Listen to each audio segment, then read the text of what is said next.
It happened to Jonathan Majors. Maybe it will happen to Kathleen Kennedy one day. One thing's for certain, Beau DeMayo knows the feeling. The Walt Disney Company likes to prop up folks until they no longer prop up Disney, and then under the bus they go. A man who has every qualification that Disney loves?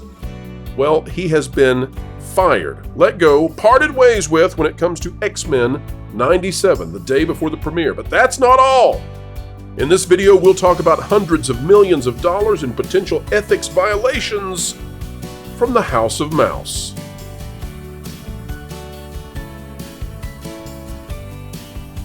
Hello, ladies and gentlemen, boys and girls of all ages, proclivities, and interests. You are at the place where we explain entertainment. Keep you ahead of the culture curve. It is a passion, and journalists out there, go ahead and get your notebooks ready. Tomorrow's headlines are coming to you fast and furious right here. Lauren Connor of thatparkplace.com joins us today. Lauren, welcome back. Thank you, sir. And Lauren, let's get to it. Here's the story out of GameRant.com by Sebastian Paris. X-Men 97 reason showrunner Beau DeMayo was fired, possibly revealed by a new report. Now let's all recall, folks, that Beau DeMayo, a man of a particular persuasion with bedroom issues, a man of minority status, he was the future of Marvel. He was the man behind Blade. He was the man that could do no wrong. And if you said anything negative about what he was doing and what he was saying about X-Men 97, then you were a horrible person. They would attack you. They would sick the bots on you. But folks, those times have changed. Here's what it says. X-Men 97 showrunner Beau DeMayo was fired by Marvel Studios, leading to speculation about the reasons behind the sudden dismissal. Fans question if DeMayo's OnlyFans account was the reason for his firing, with reports of Disney executives finding the content creepy. Pause! Lauren, I don't know if you know this, but Midnight's Edge, Andre, was able to be the exclusive scoop here in finding out that there was some stuff on that OnlyFans page. The OnlyFans page that we've all known about, and we were all told, well, it's just, it just goes up to the line, but not across it. He's fine for doing kids' content. It turns out that that may have gone much farther. And now, as we can see here, there are reports that he was hard to work with. He was creepy. He's, just impossible. Let me read the paragraph, and I want your take on this, because this happens over and over and over, right? This is a pattern where Disney loves the people. They love them. They're perfect. They're amazing. They're the future. And if you say anything negative about them, you're an ist, you're a phobe. You should be thrown out into the streets until it's time to change that narrative, and then they will destroy them. Here's what it says. Jeff Snyder's The In-Snyder. It's always punny, folks. It's always punny. Report may provide insight into Marvel Studios' decision to fire DeMayo from X-Men 97. According to Snyder's reporting, DeMayo was an absolute nightmare to deal with on a daily basis. Lauren, do you remember when Jonathan Majors, when they were fawning over him and you had the crazy-looking photo shoots and all this stuff, and then all of a sudden, when it was time to let him go, we began hearing report after report after report after report about how awful he was. All of these people came out of the woodworks to say what he had done to them. Same script, different person. What do you think? Yeah, I think this is pretty par for the course. When you think things are going well, you're going to protect your talent. And when you know that they're beginning to unravel, you chuck them under the bus. That's kind of how they've been operating for a while now. Well said, Lauren. Let's go now to the cleanup. Cleanup on aisle Marvel. Here's what it says out of Entertainment Weekly. This is Nick Romano. Marvel animation head addresses X-Men 97 showrunner exit. That's Brad Winderbaum, folks, who heads animation at Marvel Studios. And I just want to say, Lauren, when the head, and look at that romantic image down there, Bachelor. When the head of animation is the person speaking out, they're not sending the biggest, they're not sending the best out there to make the defense. So I think that's indicator number one, that although they're going to try to clean this up as best they can to salvage the show as it releases on Disney Plus, they don't want bad press. They're not sending out a Kevin Feige to clean this up, right? They're not sending out the top dogs. Bob Iger's nowhere near this touching it. And here's what Winderbaum says, which will tell you a little bit more. I can't talk about the details, he told EW, Entertainment Weekly. But I can say that Beau had real respect and passion for these characters and wrote what I think are excellent scripts that really the rest of the team were able to draw inspiration from. to build this amazing show that's on screen. In other words, I can't tell you why we fired him in the dead of night, one day before the premiere when he would have been on the red carpet. I can't tell you why we've kicked out the gay black man who was supposed to be the future of Marvel writing, but I can tell you that the show coming up is really, really good. And that says to me, by the way, he says they parted ways is the best they can say. Parted ways. That says to me, Lauren, that something very bad happened here. I don't know. I'm speculating a little bit, but I think Andre and Midnight's Edge were right on the money. I think there's something here that Disney had to exit immediately. No need to wait for courts. No need to wait for trials. No need to wait for anything. Just get out of this now. And it seems like whatever this is, DeMayo accepted the exit. We'll see if lawsuits come. But Lauren, are you at all excited for anything at this point that comes out of Marvel or out of Marvel Animation? No, not out of Marvel. I kind of checked out of Marvel quite a while ago. I was excited for this show for people that were fans of the original animated series. That was a little after I would have been the target audience, and so I never saw the original series. But I know that people were really amped up about the idea of bringing back the original cast. I'd heard after the fact that they got assigned to different voice roles because of the various identity politics issues around that. Okay. Let's hold there, Lauren. I want to do my trademark interruption here, but only because I'm so interested in what you'd have to say about this. Let's go to those voice actor role changes. Mhm. So in that situation, which you just brought up, what happened was they brought in the original cast and they said, you're not authentic enough anymore because you're pretending to be characters who don't share the exact same skin color or ethnic background that you do in real life, and therefore you can't play pretend with us. So we're going to reassign you secondary and tertiary roles, and we're going to bring in our people. Our people are going to play the original characters. But it's still the same show. We still love it, but you all get to the back. Okay, Lauren, this is what drives me. It doesn't drive me crazy. This is what drives me to do what I do every day on this channel, which is to point out the hypocrisy, or for Bob Iger, the hippocracy. Isn't it amazing, Lauren, that we kick out the people who built the show and made the show what it was? We kick them out because they're not authentic. They're not good enough. And meanwhile, the showrunner is apparently doing something so bad at the same time that he's going to be kicked out the day before the premiere. And I just want folks to understand that there is something going on here when you can get in front of people and you can virtue signal and say, we had to recast because these people are no longer good enough. They're no longer authentic enough.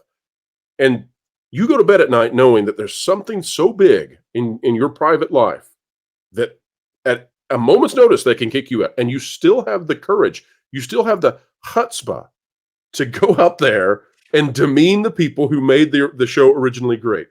It's amazing, and it happens over and over. So could you talk about that? How does that happen? I think I'm going to try and make a multi-prong argument here, and I don't have any way to know if any of this applies or not, so just bear with me if you will. We know that something has led to DeMayo being let go, and I can think of two possibilities that I think are probably the most likely. To me, it seems that there have been some choices that Disney has made in the last couple of weeks that show that they seem to be realizing the direction that they've been on isn't working, and they are at least signaling that they're trying to make course corrections. And so there's a possibility that they came to realize this show is a stinker. It's not going to work. And so we need to change direction here too. Now, I don't think that would lead to DeMayo getting bounced. That's kind of why I think this is probably the lesser of the two possibilities. I think the greater possibility is that there is some bombshell that has not yet been released. I did see Andre's video last night, and that showed quite enough that I think could get somebody released. But my guess is that even that may not have been enough to get him bounced the way that he was, because I think they would still like him to be on the red carpet doing the press and talking about the show if they could do that in any kind of way. Lauren, I've got to guess then. I think I know where you're going. You're suggesting that Beau DeMayo was having a secret affair with Nathan Wade behind the back of Fannie Willis, and it was about to explode. Something like that. I do think that they probably have come to an arrangement where this is probably why all of his social media has now gone dark and why they can't say anything about it. I'm sure that there are mutually signed non-disclosure agreements until something breaks loose. This is just speculation. That's my hunch. But I also want to say, even if this guy is a terrible, horrible person, which I don't know, I don't really know Right. anything Neither about of us him, know that. but that does not mean that he necessarily made bad product. Now, I think there's probably a likelihood that it's bad product, we've but I we've would. done this enough times, haven't we, Lord? We've learned. We're like Pavlov's dogs now, except instead of feeding a steak, they just hit us on the nose, and we've come to understand the food's not coming. It's just a Well, snout punch every time. this is kind of why I wanted to bring up the voice actors, is that it's the classic Disney thing where they're doing a bait and switch. They want to tell you that this is a continuation of the original series that you loved as a kid, and we're bringing back the original people. And that gets people really excited. They want to be able to say that sentence. And then later you find out about the small print that is, but they're not playing the same characters. That's kind of been Disney's playbook for a while. It's like, we're And going it to was get you. never appropriate for them to play them in the first place. We apologize for this. Right. And so my hope is still that I would be very happy if fans of the original show got something that did feel like a natural extension of that show, that filled it out and had good storytelling. I really do hope that that is the case. But even if it is the case, I was a little unclear from the reporting whether they had already signed to do a season two or whether season two is already in production. And if it is already in production, it sounds like they already had the scripts and everything completed. So, depending on, I would guess, whether any more information shakes loose and what the audience reception of the first season is, I, that'll probably determine where this goes. I'm guessing So, if they are in production, they're not going to scrap season two. so I But have a what they thought on this. Let me give you my thought on this animation side. Back in the olden days, Lauren, back when there were regular seasons of shows and television was a thing and streaming had not yet come to be, the way that animation was sometimes done is that you would order 24 or 30 episodes or whatever, and then you'd break it up into seasons. And so all the work was done on the front end, or you'd do that, and then you might order a purchase of 6 additional episodes or 4 additional episodes. And one in particular that folks out there will quickly remember is Futurama, right? So there was a time when Futurama, the second time it was brought back, there were 4 seasons ordered all at once. And so that was really one season. It might have been 2 seasons now. I'm having to go back in my memory, but I'm sure those in the comments will correct us and let us know what the accurate thing was. But there were multiple seasons ordered all at once, but in reality, it was one purchase order arbitrarily split into 2 seasons. That's what I think is happening here. Could they cut out maybe some last minute final touches on the animation for season 2? Probably, maybe, but I bet this was a bundle. I bet they did it all, and then the excitement, like, you don't announce it until it's here, and then you say, "Oh, season 2," and this has kind of messed all that up. It's mucked it up. They don't get to make the big announcement, and they don't get to wait a week and be like, "The ratings for this are the greatest of any Disney Plus Marvel animation show that we've ever seen, released on a Wednesday. Season 2 is on the way," and then that was the plan, and it's all Right. gone. And I think all of that makes sense. And that does kind of explain where my little question mark was. But that leads to another question mark, which is that supposedly DeMayo was in talks about vague story outline ideas for season 3. So the question is, if the show actually does garner a positive reception, and let's say that you do air a season 1 and 2, does the stink of his dismissal, does it automatically preclude them from continuing on with a season 3? Depending on whether information breaks loose or not, if nothing additional comes out, do you think they would still continue? Right. So Or it depends on what it is that we find out about him, and it depends on the reception of the show. So there's no need to do any kind of Herculean task for a show that is middling or less than average. If it is an awesome show and it drives ratings and people love it, then you'll do lots of things to salvage it.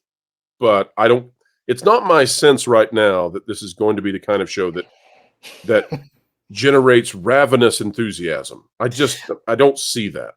You know, honestly, regardless of how the story arcs work out, I think recasting that voice talent may have been the biggest mistake they made, because if they had kept the original talent playing the original parts, I suspect you'd have a core group of fans who would still embrace it, because it would be a continuation of their childhood thing.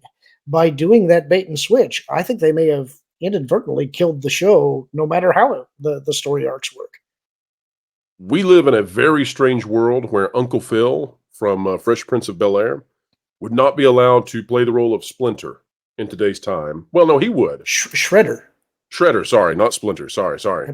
I apologize, Oroku Saki, but it would, could not play that role, and but in the opposite direction. So we know that it only goes in one direction. It's a real problem because it's putting a barrier to playing pretend, and that's what voice actors are doing. They're trying to play pretend, and we're infringing the real world and modern politics and modern fad. What I would say are perhaps even social contagions and psycho contagions onto animation and onto fandoms.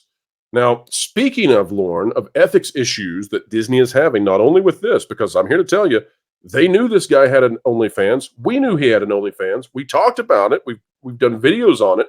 Now, apparently, they're finding out what goes on in OnlyFans, and it's, whoa, no, come on, give me a break. They're not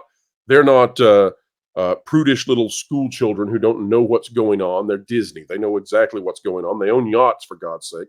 So here's what we've got out of CNBC, though, just to show you that Disney continues to do these kinds of things.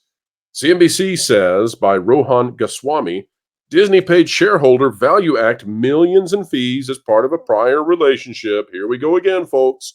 But this is a continuance of it all. So just to give a quick rundown, there's a proxy fight, right? And so there's a battle for the Disney board seats. And that's really important because it's going to impact who's the next CEO.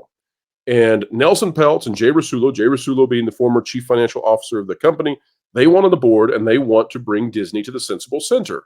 Okay, fair enough. Disney doesn't want them because Bob Iger, he wants to go farther lurching to the left. Okay. ValueAct is another consultation firm that was brought into Disney to be a counterpoint to Trian. And now they have massive shares and they're trying to get into this proxy battle. The problem is that apparently, according to Blackwell's, which is another group, we'll read this in a second, apparently ValueAct has a longstanding financial partnership with Disney that should have been disclosed. Here's what it says on the key points. ValueAct managed more than $355 million in Disney pension funds prior to backing the company in a proxy fight. Blackwell's raised questions about Disney's relationship with Mason Morfit's ValueAct, suggesting that the company has heralded Morfit support, but not been fully transparent about ValueAct's financial benefit from the company.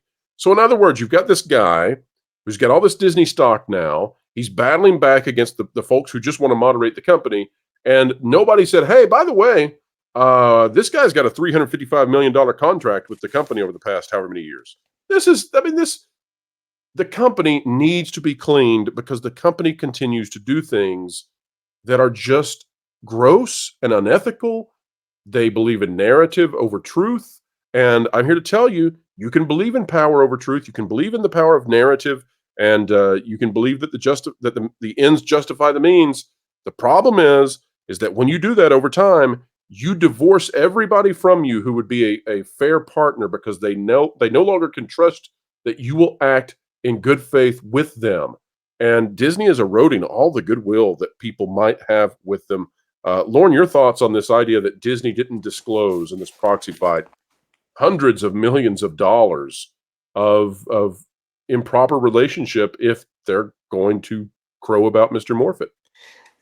Honestly, on this one, I'm probably a little less incensed than maybe you are, because in talking about financial dealings, you know that there's always shenanigans that take place. There's money under the table. I don't mean to suggest that justifies it, but at the same time, the opposite is also true.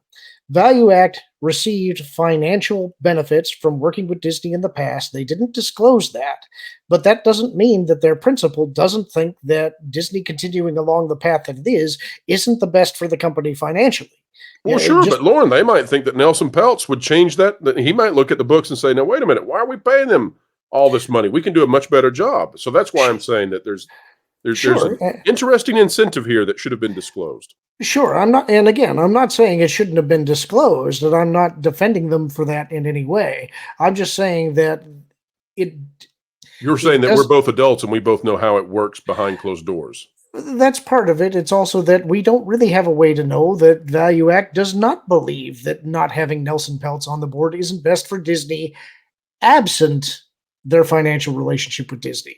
Now, I think you'd probably be naive to believe that. I'm not saying that I believe that, but you don't have a way to prove it. And so that's kind of where you get into some muddy waters of trying to interpret what somebody is thinking, and I'm never comfortable doing that. Exactly. Well, I will say too, Lauren, that we are working on a story.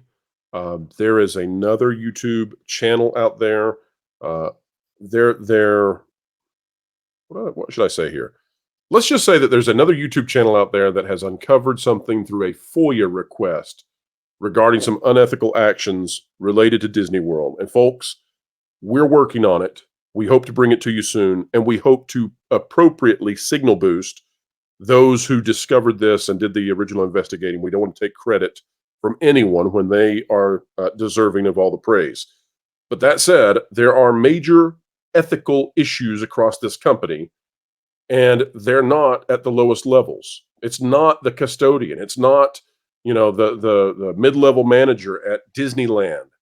This is at a high levels, right? When you hire somebody to be in charge of a children's cartoon, and you know that this individual is running an OnlyFans account, right? You wouldn't let your teacher in an elementary school do that.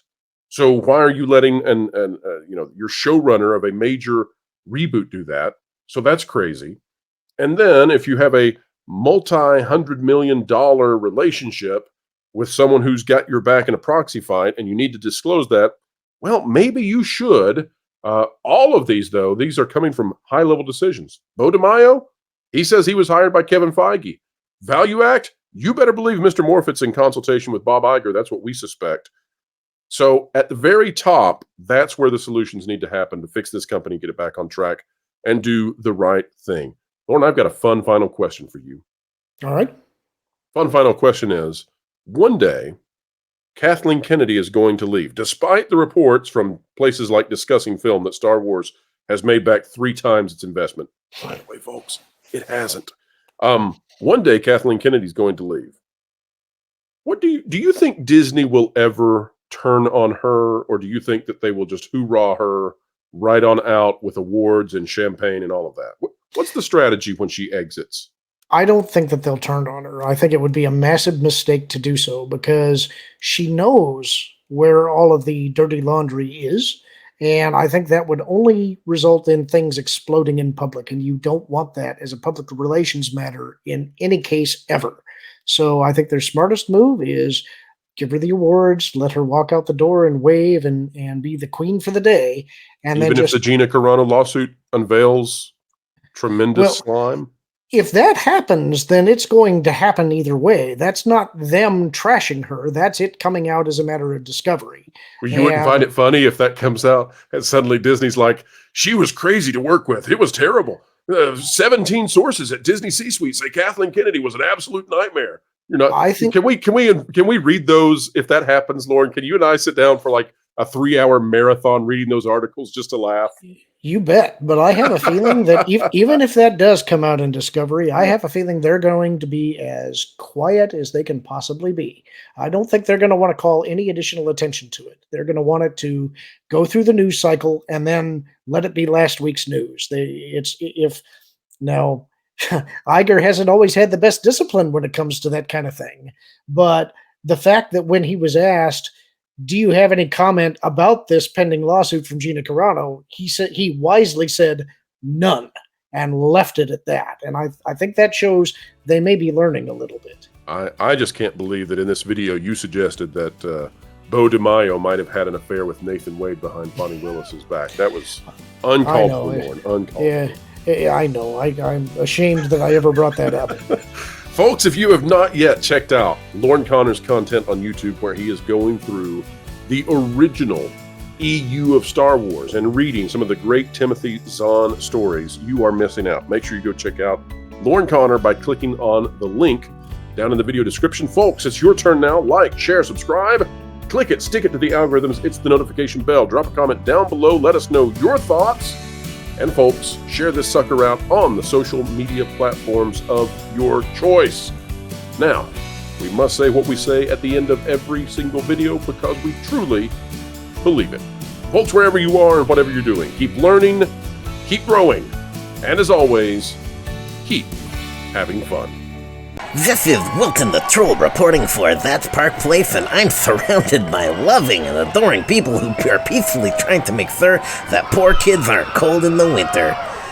And just behind me, you can see a totally natural bonfire for baking cookies or making marshmallows. Yeah, so, Wilson, we really appreciate the effort and stuff, but we're looking for real and, accurate news reporting on that Park Place. So not like most news outlets, huh? No.